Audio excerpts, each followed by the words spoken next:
अस्सलाम वालेकुम नाज़रीन, मैं हूं डॉक्टर मसूद परवेज़। आज आपको एक रियलिटी से आगाह करना था, क्योंकि पाकिस्तान में आपको पता है कि खुद रॉ पौधों की तरह यूट्यूबर पैदा हो रहे हैं और जिसका दिल करता है जो मर्जी अपना मौक़िफ़ आके तो यूट्यूब पे रख देता है। सुबह सुबह मुझे चंद दोस्तों ने एक ही वीडियो 3-4 जगह से मुझे मौसूल हुई कि जनाब ये साहब ऐसे कह रहे हैं और ये साहब ऐसे कह रहे हैं। खैर, मैंने जब वो वीडियो देखी तो मुझे हंसी भी आई कि ये क्या सिलसिला है भाई, ये क्या बकवास है। मैं यही कहूँगा कि ये क्या बकवास है कि इस तरह का जो है वो मिसगाइड कर रहा है ये बंदा। अब पहले जब आज से कुछ साल 2 साल पहले लोगों ने क्या किया कि लोगों अपने प्रोडक्ट या अपना मंजन बेचने के लिए उन्होंने कहा जी कि रिंग ब्लोवर लगाएं। रिंग ब्लोवर आ गए, फिर वो बिक गए और सब ने रिंग ब्लोवर लगा लिए। तो अगला स्टेप आ गया कि नहीं जी, रिंग ब्लोवर तो फ्लॉप हैं, तो अब आप जो है वो LP100 लगा लें। फिर LP100 का दौर आया और सब ने LP100 जब लगा लिए तो उसके बाद फिर वो जनाब ये LP100 तो फेल हो गए हैं, तो आप रोटरी ब्लोवर लगा लें। अब रोटरी ब्लोवर जब सब ने लगा लिए तो अब एक साहब कह रहे थे कि जी आपका अमोनिया इसलिए बढ़ रहा है कि आपकी स्लोप कम होती है। माशाल्लाह, आपकी स्लोप कम होती है, इस वजह से अमोनिया बढ़ रहा है। आज हम इस स्लोप की जो है वो कितना होना चाहिए और इसका क्या इफेक्ट आ सकता है, आता भी है या नहीं, या ये बंदा जो है जिसको मुझे ये अल्फाज इस्तेमाल नहीं करने चाहिए, लेकिन क्या करें। लेकिन अगर बकवास को बकवास नहीं कहेंगे तो फिर क्या कहेंगे। अच्छा, अब ये साहब कह रहे हैं जी कि आप अपने टैंक जो हैं वो उखेड़ दें और हमारे से दोबारा ज़्यादा स्लोप वाले लगाएं, और फरमा रहे हैं कि 2 फुट की स्लोप होनी चाहिए और टैंक की हाइट जो है ये कहते हैं जी कि 5 फुट होनी चाहिए। तो आज इसका पोस्टमार्टम करते हैं। अगर 5 फुट हाइट के टैंक लगें और 2 फुट स्लोप सेंटर से, यानी वो 7 फुट बन जाएगा। 7 फुट गहराई में क्या प्रॉब्लम आएंगे? सबसे पहला प्रॉब्लम तो ये आएगा कि जब 2 फुट की स्लोप होगी तो बंदा स्लिप होके गिरने के चांसेस बहुत ज्यादा होंगे।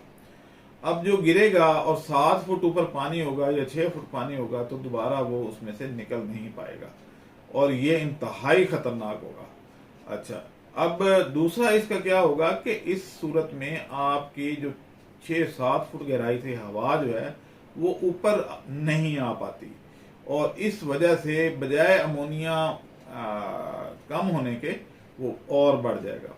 और ये साहब कह रहे हैं जी कि वो सारी स्लज जो है वो आपकी पाइप में जाके जमा हो जाएगी, क्योंकि स्लोप इतना ज्यादा होगा। तो पाइप से भी तो जो अमोनिया निकलेगा वो उसी पानी में से भी ऊपर आके निकलना है, और तो कोई आपकी सुराख नहीं है जहां से अमोनिया अलग निकल जाए, और वो पाइप के अंदर वो ज्यादा नुकसानदेह होगा अगर पाइप के ऊपर पड़ा रहता है। अब कभी ये साहब कहते हैं जी कि आप बायोफ्लाक बना लें और उसको हर हफ्ते सैनिटाइज करें।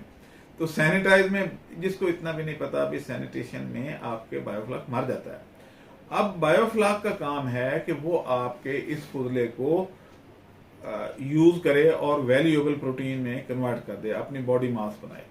अब अगर आप इस फुजले को ड्रेन करते हैं रोजाना तो बायोफ्लाक मर जाएगा, और अगर आप इसको सेंटर में कर देते हैं और इतनी गहराई में रखते हैं तो अमोनिया नहीं निकल पाता।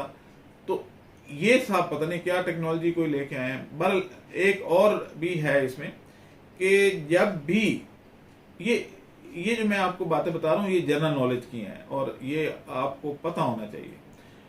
अमोनिया एक गैस है और वो गैस जो है वो जब मौसम इस तरह का, जब आपकी नमी बहुत ज्यादा हो जाए तो वो हवा में अमोनिया नहीं जा पाता। जैसे हवा में ऑक्सीजन की मिकदार कम हो जाती है, इसी तरीके से अमोनिया रिमूवल जो है वो भी कम हो जाती है, तो वो पानी के अंदर ज्यादा रहता है। और इस सूरत में हमें शावरिंग करनी चाहिए। शावरिंग करेंगे तो फिर वो अमोनिया क्योंकि ऊपर तक उछलता है पानी और वापस आते हुए ऑक्सीजन टेकअप कर लेता है, तो उस सूरत में आपकी बचत है। अभी जो तालाब बने हुए हैं वहां पे भी यही प्रॉब्लम आ रहा है, क्योंकि बरसात का मौसम है और पानी में नमी की मिकदार बहुत ज्यादा हो गई है। अगर आधा पानी और आधी हवा है तो जाहिर है उसमें फिर ऑक्सीजन तो आधी रह गई। तो अमोनिया जो है इसका फार्मूला होता है NH3।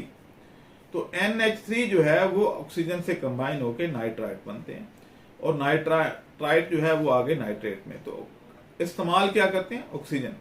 तो अगर पहले ही हवा में ऑक्सीजन कम है और आपका अमोनिया बन गया है, तो वो अमोनिया जो है वो नाइट्राइट और नाइट्रेट में जाके कन्वर्ट नहीं हो पा रहा, जिसकी वजह से उसकी कंसंट्रेशन जो है, मिकदार जो है वो पानी में बढ़ जाती है। अब इन अक्सर लोगों को इस बात का इल्म नहीं है। वो ये जो कह रहे हैं जी कि अमोनिया बढ़ रहा है हमारे टैंकों में, हमारे टैंक में अमोनिया बढ़ गया, हमारे टैंक में ये हो गया, तो वो इसलिए हो रहा है कि हवा में नमी, आज बारिशें रुक जाएं, हवा ड्राई हो जाए, नमी की तनासब नीचे हो जाएगा, आपका यही टैंक ठीक हो जाएगा। तो ये मत करें कि स्लोप 2 फुट की कर लें, वो खतरनाक भी है, वो पैसे का ज़या भी है, और उसका कोई, बल्कि वो अमोनिया बढ़ाने में मददगार होगा, ना कि कम करने में। तो मेरी आज की वीडियो जो है वो इसीलिए मैंने डाली है कि इस तरह के किसी के झांसे में ना आए। वो तो अपना मंजन बेचने के लिए आपको कह देंगे कि जी आपका स्लोप गलत है, आप स्लोप ऐसे करने, ऐसा मत करें, क्योंकि इन लोगों को कोई सरोकार नहीं है कि आपकी मछली जिंदा रहे ना रहे, क्योंकि ना तो ये मछली बेचने में कोई रोल अदा करते हैं, ये तो टैंक लगा के भाग जाते हैं, और लेबर रेट पे ये टैंक लगाते हैं। लेबर का बंदा लेबर रेट पे ही लगाएगा, और क्या करेगा। तो इन साहब ने पैगाम ये दिया एंड पे कि जो खुद लगा रहे हैं वो भी फेल हो जाएंगे, जो किसी और से लगवाएंगे वो भी फेल हो जाएंगे, सिर्फ इनसे लगवाएं तो पास होंगे टैंक। तो इस तरह के लोग अब मार्केट में आ गए हैं। इसकी वजह यह है कि इनको रोकने वाला कोई नहीं है। और एक क्या वो है मिसाल के, कहाँ राजा साहब कहाँ गंगू तेली। तो गंगू तेलियों से जरा बचें, उसी से काम करवाएं जो उसके काबिल हो, जो समझता हो, जो सारा। तो ये तो बड़ी आम ज़रबुल मिसल है कि कहाँ राजा साहब कहाँ गंगू तेली। तो गंगू तेली से बचें, ये आपको नुकसान करेंगे। अब मुझे इजाजत दें, अल्लाह हाफ़िज़। हमारे चैनल को सब्सक्राइब करें और साथ में बेल आइकन को भी दबा दें, ताकि हमारी हर नई आने वाली वीडियो आप तक बआसानी पहुंच सके।